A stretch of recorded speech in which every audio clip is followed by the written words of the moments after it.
और अब वक्त हो गया है हमारे व्यूअर्स के सवालों के जवाब देने का। पहले हम मेल के सवाल ले रहे हैं। कोलकाता से श्री विराट चैटर्जी हैं। आप कहते हैं कि आपने फूड प्रोसेसिंग टेक्नोलॉजी में डिप्लोमा किया हुआ है।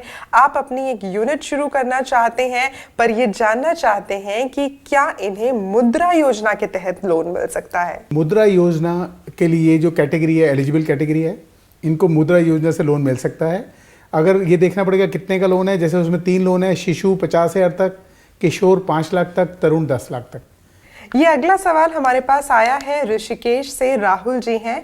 आप कहते हैं कि आप अपना ई फॉर्म साइन नहीं कर पा रहे हैं, क्योंकि जब ये उसे साइन करने के लिए जाते हैं तो उस पर एक मैसेज पॉप इन होता है और उस पर लिखा हुआ आता है, the director signing the e form is also director of a defaulting company which has not filed the due balance sheet and और annual returns, hence the director is not allowed to file this form.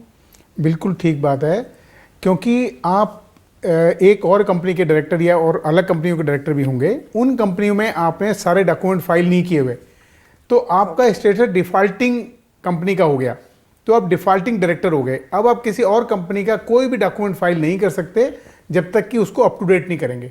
जी, तो पहले उसे up to date करना, पहले उसे up to date करें। और उस कंपनी के कुछ फॉर्म ये फाइल कर सकते हैं कि डायरेक्टर का अपॉइंटमेंट है या कोई रिजोल्यूशन फाइल करना है, लेकिन सबसे पहले जो इनकी डिफॉल्टिंग कंपनी है वो क्या डॉक्यूमेंट इन्होंने फाइल नहीं किए हुए, कौन कौन सी एनुअल रिटर्न है, कौन कौन सी बैलेंस शीट्स हैं, वो पहले फाइल करके स्टेटस इनको अपना ओके करना पड़ेगा। ओके करना पड़ेगा। अब सवाल ऑडियोज के। गुड मॉर्निंग सर, मैं सृष्टि मथुरा से बात कर रही हूँ। मैं एक कंपनी बनाना चाहती हूँ अन्ना टेक्सटाइल प्राइवेट लिमिटेड के नाम से। तो मेरा क्वेश्चन आपसे ये रहेगा, क्या मैं जब ये कंपनी बनाऊँगी तो मैं प्राइवेट लिमिटेड पूरा लिखने की जगह पीवीटी एलटीडी यूज़ नहीं कर सकती हूँ? नहीं, देखिए, आपको मिलेगा प्राइवेट लिमिटेड पूरा ही, और आपको जब भी कोई कंपनी के लेटर पैड पे इस्तेमाल करोगे तो पूरा इस्तेमाल करना पड़ेगा और साथ में सिन नंबर भी लिखना पड़ेगा। एक वो बात अलग है कि कहीं पे आप शॉर्ट में इस्तेमाल करना चाहें तो कर सकते हैं, लेकिन अदरवाइज आपको पूरा नाम ही इस्तेमाल करना पड़ेगा, private limited. Good morning sir, मेरा नाम हैरी है, मैं राजस्थान से हूँ। सर मैं एक स्टूडेंट हूँ, आपका शो रेगुलर देखता हूँ और आप गवर्नमेंट की स्कीम को बहुत अच्छे से बताते हो, सब इजीली समझ आती है। सर मैं ये जानना चाहता हूँ कि नेशनल स्कॉलरशिप पोर्टल क्या है? ये जो पोर्टल है ये कंबाइंड पोर्टल है स्टेट गवर्नमेंट का और सेंट्रल गवर्नमेंट का, जो कि स्कॉलरशिप देता है। तो ये क्योंकि कंबाइंड पोर्टल है तो इसमें एक तो डुप्लीकेसी नहीं होती और एक इसमें ये भी टाइमली डायरेक्ट बेनिफिशियरी को बेनिफिट मिलता है। तो पूरे हिंदुस्तान में जो भी स्कॉलरशिप है, चाहे वो स्टेट गवर्नमेंट की है चाहे वो सेंट्रल गवर्नमेंट की है, वो इस पोर्टल के माध्यम से रेगुलेट की जाती है और डिस्ट्रीब्यूट की जाती है। जी बिल्कुल। Now Chandrasekhar ji, I would like to ask you, as you said that this is the time of Brexit and this is the time for India to do something big, to do something new. Is there any message that you would like to give to all the young entrepreneurs of India? Yes, yes. So what I mean to say is this Brexit is a temporary affair. So this today UK may come out of EU, tomorrow some other country may come out of European Union. Something may happen. Yeah. But let us not wait for this particular exits and all this. So we have our own opportunities. India is a country that is establishing a steady growth rate in the GDP, and whole world is now looking at Indian youth. So we have a lot of opportunities across globe, like IT, as Sunil ji said. Similarly, pharma is another sector, automobiles, textile, as we discussed earlier. So if youth specifically enter into an interesting field, whatever they choose, and get a specialized knowledge, their gates are open across the globe. तो सबसे important चीज है कि एक specialise knowledge या एक specialise skill जरूर सीखा जाए, जो कि आज के वक्त की डिमांड है। Chandrashekhar ji, now we are entering into a segment which is called Shilpa Bhavna special. ये एक रैपिड फायर है, आपको बताऊंगी इसके बारे में, लेकिन उससे पहले हमारे सभी उद्यमियों के लिए आपका बिजनेस मंत्र।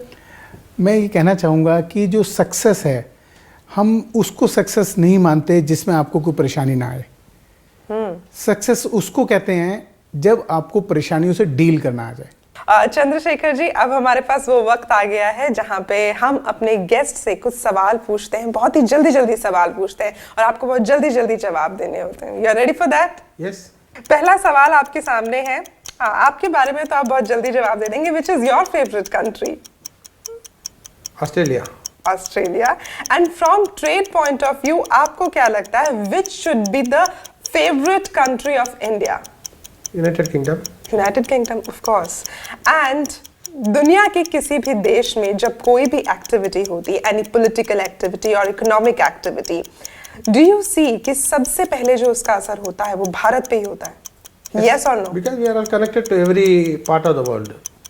अब जो यूरोपियन यूनियन से ब्रिटेन की एग्जिट हो रही है, आपको लगता है कि ये भारत की वर्ल्ड पावर में एक एंट्री है? Yes. Truly. True. You also believe that, Yes, sir? 100%. और तो मुझे भी बिल्कुल ये लगता है कि ये वक्त जो है ये वो वक्त है जो हम सभी के लिए एक गोल्डन अपॉर्चुनिटी लेकर आया है और हम सभी को उसे टैप करना चाहिए। Thank you so much Chandrashekhar ji for playing so well, और हमारे बिग बिजनेस आइडियाज में आप आए हैं तो हमारे पास आपके लिए एक तोहफा है। Thank you. Thank you so much sir for coming on big business ideas.